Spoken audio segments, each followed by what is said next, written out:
はいどうも、小川でございます。今日は2024年買ってよかったものランキングいきたいと思います。9個、9選までやりたいと思います。なぜ10個ではなく9個なんだと自分でも思うんですが、深い意味はございません。一応ランキングという形式になってますが、絶対的な基準はありません。なんとなく印象深かった順になっております。内容としては Apple 製品、デスク周り、その他ガジェットになっております。9個もあるんでね、サクサクいきます。ぜひ最後までご覧ください。じゃあまず9位です。9位はね、このファーゴのスチールタップです。これ何かっていうと、見たままなんですけど、電源タップです。AC6 個口で雷サージガードとか、あとは一括電源スイッチがついているといったような、いわゆる普通の電源タップという感じです。これ何がいいのかっていうとね、もう見た目です。この佇まいがめちゃくちゃかっこよくないですか？ファーゴはね、シルバーのタイプっていうのがベーシックなやつで、そのシルバーのやつはもともと持ってたんですけど、2024年頭か23年末ぐらいにこのダークグレーっていうカラーが出たんですよ。でこれがめちゃくちゃかっこいいなと思ってもうすぐに買って使ってます。このね、武骨さがめちゃくちゃかっこよくって、これしまって使うというよりは出して使いたい電源タップって感じです。一方でこの電源タップは割と普通の電源タップなんで、最近だとエレコムのやつとかってこの中にね、マグネットが内蔵されててくっつきますとか、あと交互にこうなんかね、電源を挿すところがコンセント口が交互についていて便利に使えますとか、そういったものたくさん出てるじゃないですか。そういったことは一切ないですね。普通の電源タップです。しかもサイズ感もそれなりに大きいし、重量もスチール製なので 700g ぐらいあるんですよ。なので存在感結構すごいんですよね。というわけで何か便利機能がついてるってわけじゃないんですけど、デザインを重視したい人にはこれめちゃくちゃおすすめな電源タップです。はい、次8位です。8位はね、このウランジのこれ MA30 っていうマグセーフ対応したスマホスタンドとか三脚みたいなものです。これめちゃくちゃよくできていて、例えばこんな感じで足を出すとね、すぐにスタンドっぽくなるんですよ。こんな感じで。でここにですね iPhone をくっつければこんな感じで動画視聴用のスタンドになりますと。でもちろんこの角度もね、ある程度のところまでは自由にすることができて、でもっとねこれ高さが欲しいとかっていう場合は三脚になるんですよ。こんな感じでここがグイッと曲がってこんな風に立てられるんですね。だから高さが欲しい時にもこのように調整をすることができるので、いろんな使い方ができますというものなんです。で例えば動画撮りたい時って手持ちで撮るとブレたりするんで、持って撮りたい時ってあるじゃないですか。こんな感じでね、持って撮影することですごく安定した映像が撮れますと。こういったね、手持ち撮影用のミニ三脚みたいな感じでも使えるんですよ。でこれ装着はマグセーフなんでこうやってくっつけるだけ。磁力もすごい強いので、こんな感じでぶら下げるような感じにしてもしっかりくっついてます。もちろん他にもこういったものはあるんですけど、多くのものはねプラスチック製だったりするので、やっぱり見た目がなんかちょっとチープなんですよね。ところがこのウランジのものはこう金属でできてるんで、めちゃくちゃねクオリティが高いです。おまけにですね、このマグセーフになっているこのマグネットが入っている部分の一部がですね、こんな感じでこれカラビナになるんですよ。持ち歩く時はですね、ポーチに引っ掛けることができるので非常にね携帯性が高いと。で使う時はですね、これさっと外して、すぐにねiPhone にくっつければ使えるんで、使い勝手もね非常にいいです。本当にねこれよくできてるなと思います。ただね、よくできてる分これ結構ね値段するんですよ。5000円ぐらいするのかな。なんかね割引とかかかってるんでもう少し安くなってるかもしれないですけど、ちょっとね結構お高めではあるんですけど、使いやすいし物としてのクオリティが高いので、これめちゃくちゃおすすめです。はい、じゃあ次7位です。7位はこのマグネットの USB ケーブルです。僕は2024年に入ってからメーカーさんに提供してもらったことがきっかけで知ったんですけど、それでねこれめちゃくちゃいいなと思っていろいろ買ったんですけど、提供してもらったのはマグテームっていうメーカーなんですけども、今 CIO とからも出てきていて、いろいろたくさん買いましたと。これ何が便利ってめちゃくちゃ扱いやすいんですよ。例えばね iPhone 充電する時に充電器に USB-C ケーブル挿して、これコンセントに挿して、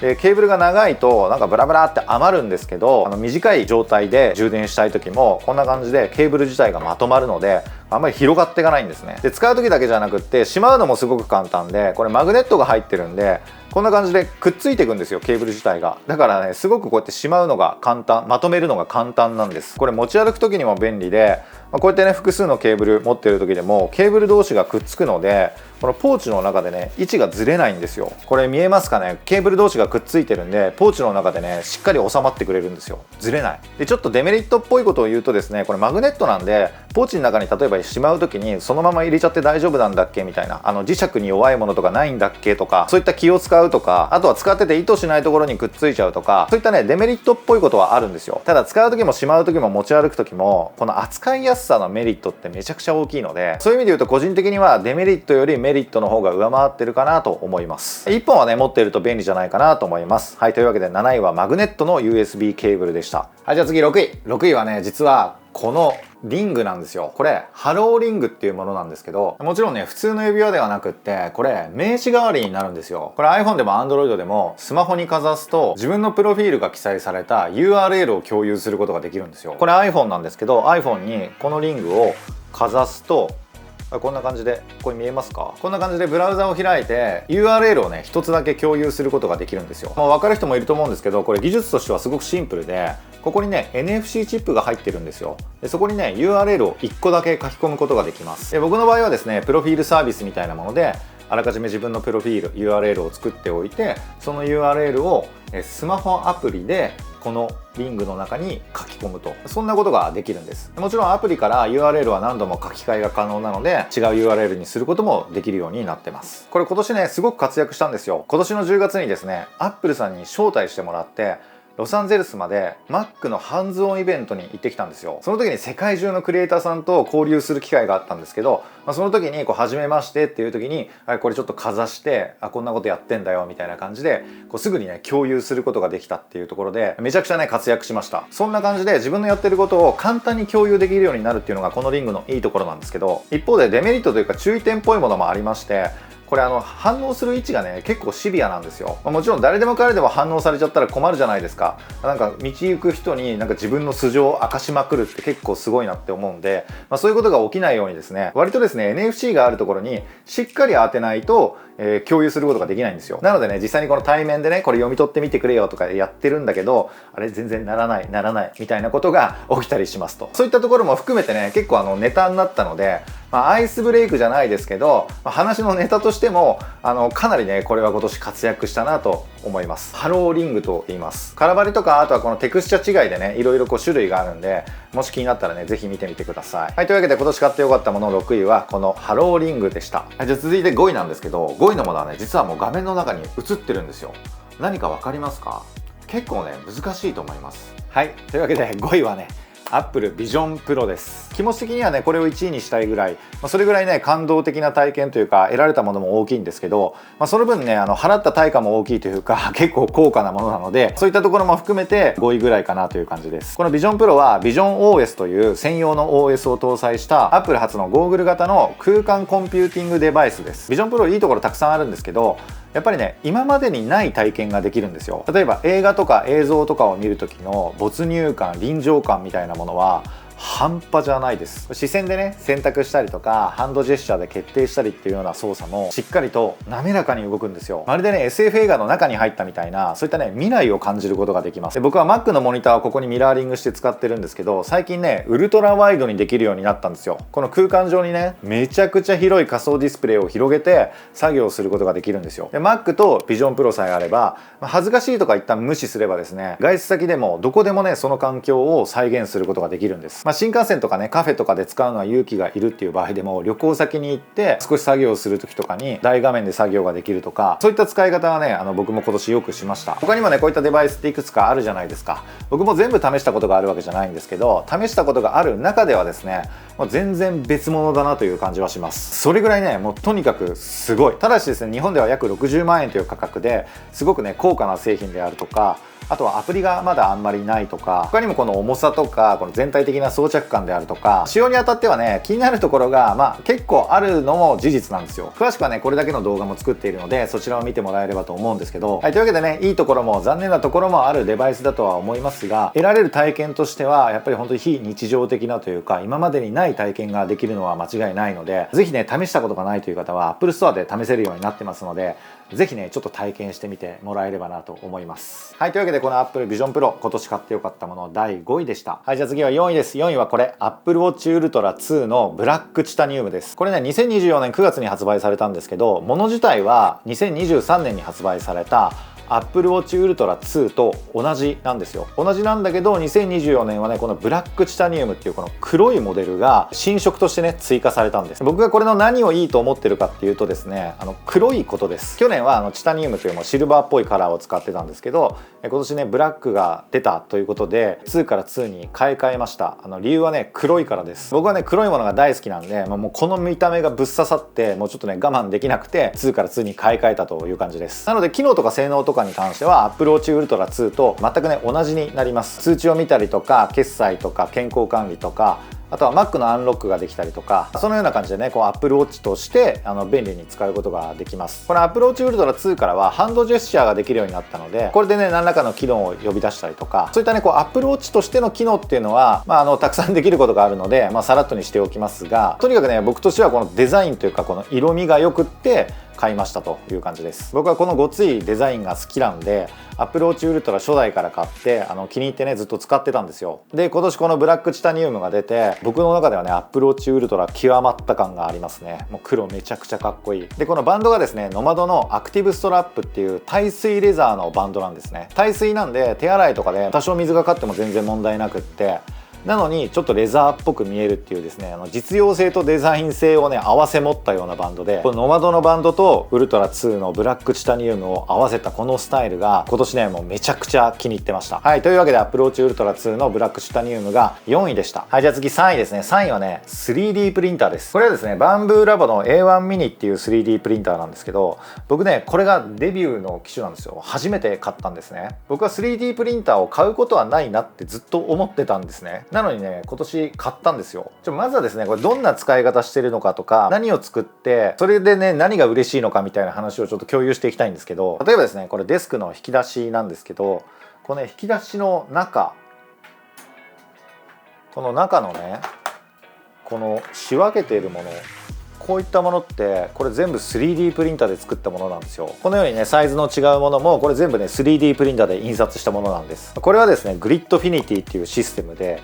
それはねすごいね紙ノートがあるんで、それちょっと概要欄に置いときますけど、こういったものをですね作ることができるんです。で引き出しは他にもね、ここもこれちょっとさっきと違うものなんですけど、これも 3D プリンターで印刷したもの、これ自分の使いやすいねサイズ感のものを印刷してで組み合わせて使ってるという感じです。このみちっとぴったり収納できてる感がめちゃくちゃ良くないですか。こういうことがね 3D プリンターだとできるんです。で他にもねこれ何かっていうと USB ケーブルがこの中に入っていて、こんな感じで引っ張って使えるようにしてあるんですね。これデスクにマウントしてるんですけど、このパーツもね 3D プリンターで印刷しました。で中にはね巻き取り式の USB ケーブルが入っていて、必要な時だけ引っ張って使うことができるようにしています。こういったものも作れちゃうんですよ。あとねここにあるのもそうなんです。これデスクの横のシェルフなんですけど、ここでなんかいろいろ充電できるようにしていて、でなんか雑多に置くよりはなんとなく仕分けておくためにこういったものを3D プリンターで印刷して置いていると。こういう小さいやつとかなんかいろんなサイズがあって、好きなサイズを選んで印刷して、ここでなんとなく仕分けておくっていうようなことをしてます。はい、でねこの 3D プリンターなんですけど、多くの人はね難しそうって感じるんじゃないかなって思うんですよ。でも実はねそんなことないんですよ。3D データっていうのを自分で作らなくても全然ね 3D プリンターは楽しめるんです。さっき見せたような引き出しの中の仕分けるものとか、あとはシェルフの仕分けるものとか、そういったものってね全部すでにこうデザインデータを公開されている方のものを使って 3D プリンターで印刷しただけなんですよ。なので僕はね 3D ソフトを使って3D データを作ってっていうことをしたわけじゃないんですね。自分でどういうサイズ感のものをどのように組み合わせるかを考えて、あとはねこの 3D プリンターに Mac からとか、あとは iPhone アプリからデータをこれを印刷したいっていうのを送って印刷するだけであれができるんですね。だからね全然簡単なんですよ。公式のねアプリがあって、そのアプリにこんな感じでねデザインデータを公開してくれている方っていうのがたくさんいるんですよ。これさっき見せたシェルフの上で使ってたものなんですけど、これがいいって思ったらこれボタンを押せばですね 3D プリンターの方にデータが飛んで、あとは印刷が始まると。なのでね実はねめちゃくちゃ簡単に使えるんですよ。もちろんオリジナルのものは 3D モデリングソフトを使ってデータを作る必要があるんですけど、それもね複雑じゃないものはやってればねそれなりに作れるようにはなりますと言いながらもね、僕は全然まだまだなんですけど、 YouTube にねたくさんやり方を公開してくださってる方がいるので、そういった先人の知識を借りてですね使い方を習得していけば、簡単なものであれば割とすぐに作れるようになります。だからね 3D プリンターってそんなに構える必要ないんだなみたいな、もっと気軽に使ってもいいものなんだというふうに思えたんですね。そのきっかけっていうのがですね、プレダックスというデスクメーカーの郷安藤さんなんですけど、展示会でお会いした時に郷安藤さんにね今話したようなことをですね全てねデモンストレーションを受けながら全部教えてもらってですね、すごいね説明をしてくださったんですよ。それでね完全にスイッチが入って、これめちゃくちゃいいじゃんって思って、その展示会の帰り道にポチりました。ほんとそれまではねもうない 3D プリンターは僕には関係ないと、